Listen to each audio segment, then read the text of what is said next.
আগে তো আমাদের দেশে বলে যে ক্রীড়াঙ্গন এটা মানুষের মনোরঞ্জনের জন্য একটা ব্যবস্থা, খেলাধুলা মানুষের আনন্দ দেয়, বিনোদন দেয়, শরীর চর্চার একটা জিনিস। আর সেই খেলার ভিতরে তারা রাজনীতি করেছেন।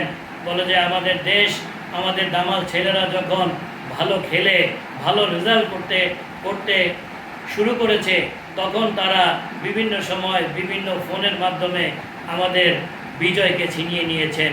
এগুলোও আমরা সব বিভিন্ন সময় দেখেছি।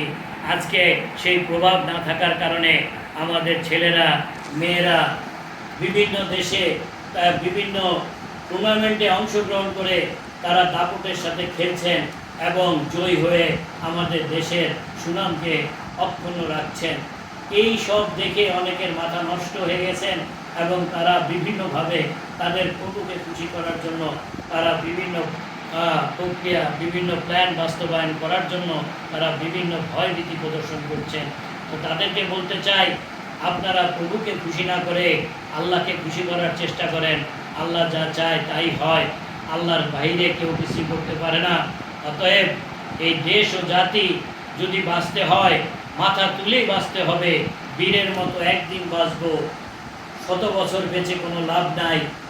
এজন্য বীরের জাতি বীরের মতো বাঁচা শিখতে হবে।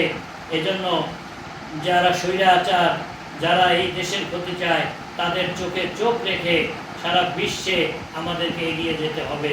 যেমনটা আমাদের বিভিন্ন আন্দোলন সংগ্রাম এবং আমাদের এদেশের কর্মজীবী, শ্রমজীবী, আমাদের খেলোয়াড়, আমাদের শিক্ষক, আমাদের ডাক্তার, আমাদের ছাত্র, আমাদের নেতৃত্ব সারা বিশ্বে প্রমাণ করিয়ে দিয়েছে